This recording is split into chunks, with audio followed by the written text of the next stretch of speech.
Yes, indeed. It's your boy, OptimalHappinessGuy. I'm back. We got topics, hot topics all over the place. I had to chime in. Before we get into it, like, subscribe if you haven't already. Get the likes up. We need the likes. Subscribe, like, subscribe. All right? So, let's just dive right into it. Today's topic, or what I want to talk about, is a couple things kind of combined into one.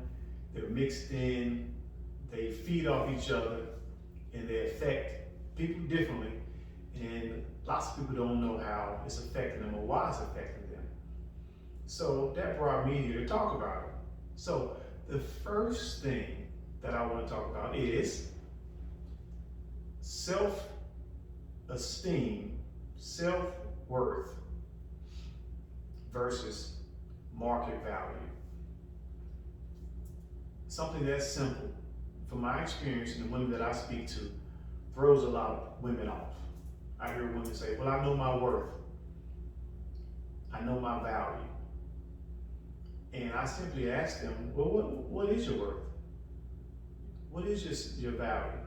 All right, so let's just understand it from a definition standpoint first, all right?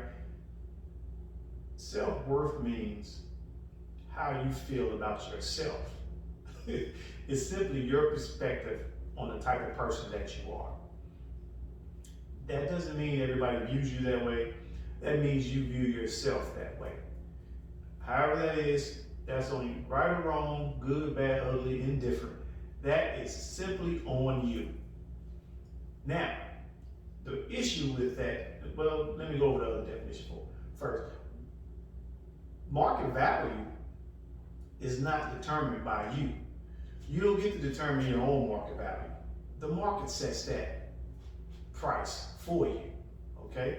So you may think you're worth whatever you think, but if no one else thinks that, then it's simply not true.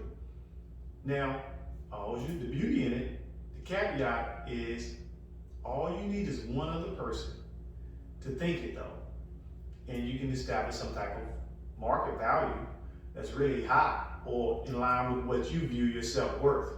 And now when you like that person, maybe not. That's besides the point.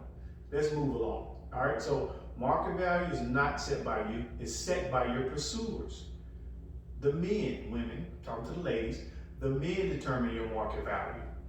So if you have skill sets and things that men don't value, then your market value isn't high. Regardless of how you feel about yourself, your self-worth, if the men or those in the market don't agree with it, it's not true, it's off base.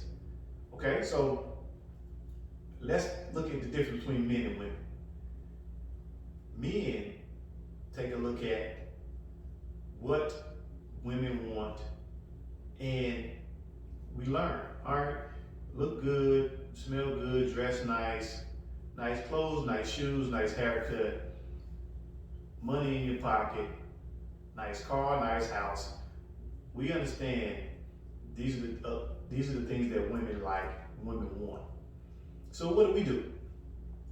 We aspire to have those things, to have these things, if we're smart, when we're smart. It's pretty simple for us. Women like it. All right, if I want a woman, a nice woman, I better get those things. I better have those things. All right, that's the way this thing works. There's no way around it. What women do, on the other hand, they often judge what men want. He shouldn't want that. That's superficial. He shouldn't like that. That's surface level. Okay, but you gotta learn to remove your ethics, your morals, how you feel about it from the equation and just understand what's at stake here or what's happening so you can learn to operate in that space and have success. Have the success that you want. It does you little good to say, oh, he likes this. He likes a woman that can cook. I don't think I should have to be able to cook to get a man. Fine. How does that help you get a man? It doesn't. So it's delusional, and it's just completely not wise to operate that way. Which brings me to another part of this conversation. The whole Kevin Samuels, you're average at best, hot topic. I enjoy Kevin Samuels. He's good at what he does, and I know people was in an uproar about he was disrespectful, he cursed at her. Okay, fine. He cursed at her, he was disrespectful. She was also rude, maybe disrespectful to him as well. It's neither here nor there, not here to point fingers. The point is, human beings are rude, sometimes are disrespectful. Let's be adults and move on from that. Focus on the point of the message, okay? He asked the lady, how would you rank yourself? Because she said, can you see me? Said it with a lot of swag. Can you see me? And he said, yes, I can. I knew it wasn't going to be good from that point on. But we were there. We were there. Yes, I can. How would you rate a woman like me? And at this point, he could have just went in. But he gave her an opportunity. How would you rate yourself on a scale of 1 to 10? And you can't use 7. She said 5. He agreed with her. 5, at some point down the line in the conversation, he said, you're average at best. Now, people, we have a misunderstanding and a misconception of what it means to be average. Average is not a horrible thing. Should you aspire to be average? That's on you. You got to figure that out. But being average is not bad, okay? So let's break it down and understand it a little differently. Kevin has his scale. I heard some of the things he says about Beyonce and Kelly Rowland. That's his scale. It's a highly subjective thing. Excuse me, but the point is there is a scale, ladies, that men operate on. Some women operate on it as well. It's been happening since the beginning of time. On a scale of 1 to 10. Oh, she's a 5, he's a 6, he's a 7. That's what people do. We rank each other. This book here, Optimal Happiness, go buy that. It's on Amazon. It was an Amazon new bestseller. So go get that. But in my book, I talk about this. And women, men, we judge each other. That's just life. How you know someone's good sexually? You're comparing them either indirectly or directly to someone else, to the other people you had sex with. Oh, this person, these 3 people I had sex with, they were better than him, so he's not that good. Or he's better than everybody I had sex with, so he's really good. That's what people do. Same thing with cooking, food, clothing, style of dress, physique. People, you compare it to other people. This is the nature of, this is human nature. This just happens. So I talk about it in my book. We need to learn to get past it. Oh, superficial, judging people. That's what we do. Understand, that's what we do. You do it too. So we got to get past that. So the point of bringing it up is the scale. We need to frame it so people can understand what's happening if you don't. Whether you like it or whether you don't like it. Understand it so you can learn how to operate within it, because it's happening to you all the time. Believe it or not. Psychologically, you judge yourself. Men, we judge ourselves. Can I get that woman? Would she like me? I got hers about an 8 or 9. I don't know if she's gonna like me, but I'm gonna shoot my shot. Or you judge her as, oh, but the other side of it is, she's about an 8 or a 9. I might be a 6 or a 7. I don't know if I can get that. I shoot my shot anyway. See what happens. And the other side of that is, I looked at the woman, I judged her, I scaled her, I ranked her. She's probably about a 5. I'm a 6 or a 7. She's more than likely like me. I go up to her, shoot my shot with her. This is what happens. Subconsciously or consciously. I want to move from the subconscious mind to the conscious mind and get better at doing it.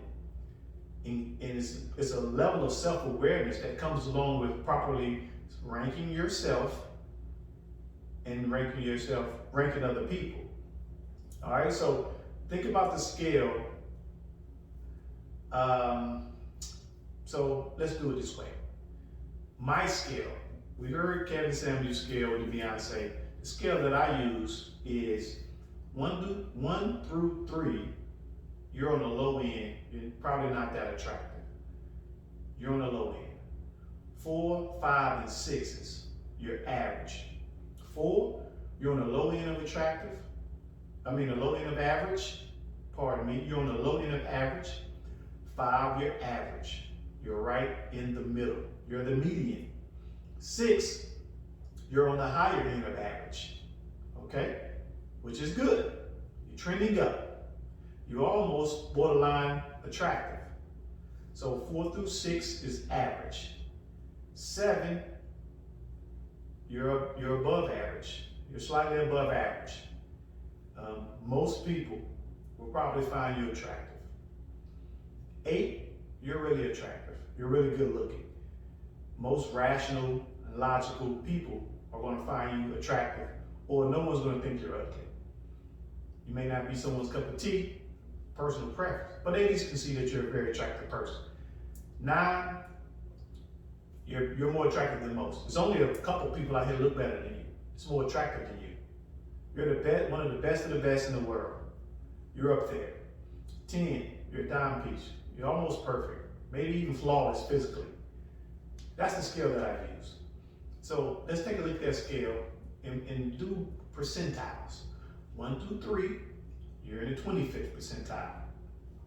4 through 6, you're in the 50th percentile.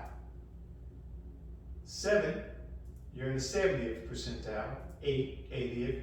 9, 90th. 10, you're in 100. You're almost perfect, right? That's the percentile and how the scale breaks down and works. Why am I telling you this? Because if you understand the scale that's at play, some scale, your scale may be slightly different from mine, but you got to understand the scale that's at play. And when you understand how the scale works and that there is a scale at play, then you understand how it works. You can use it to your benefit, to your advantage. And it'll help you with a certain level of self-awareness, which is uber key. It's very important to have self-awareness. So breaking the scale down, helping you understand the scale is very important in how you go through life, improve yourself, and work with people. So just understand that component of it, all right? That's the scale breakdown. That's how it affected the lady that was average at best. She didn't understand that. And people take offense to being average. It's not an insult. It's not a bad thing. You have to be great. You have to be great in order to get great. Find out where you lie on that scale so you can get what you deserve or what you want, more important. All right? So just trying to help. I have more coming about scale, my book. Like, subscribe to the channel, like the video, dislike if you didn't like it. Comment below. We're having these conversations now. It's kicked off, it's rolling. I've been talking about some of these things for years. I'm just happy to see others joining in the conversation. And we need more men to be honest and be vocal about what they like. Because what's happening is men are basically saying, you all don't understand us. We are inviting you to understand us more so we can be together. That's what we want. That's what most people want. So we have to learn each other and understand each other. And a big part of that is first understanding, ladies, what you have been taught, many of you, about men was incorrect. It was lies. It was deceit.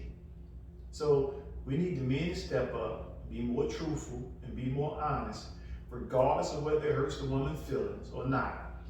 Hurt feelings, okay, you get over that. But the truth sets you free and gives you some valuable information that you can do something with. You got people lying to you, making you feel good, and then the people that doesn't help you, and then the people that tell you the truth that may hurt your feelings gives you information and data that can help you or that you can use to help yourself. And that's what we're crying out for. Learn men, ladies. Understand us. Come with an open mind and just listen. Listen. I know you don't like it. You don't have to like it. But just listen. Accept it. Understand it. And learn to use it to your advantage. All right? We're going to post some more videos, man. I'm back. I got me a little different setup. I'm working here. And I'm back. I got a lot to talk about. Optimal Happiness Guy. Signing off. Thanks for tuning in.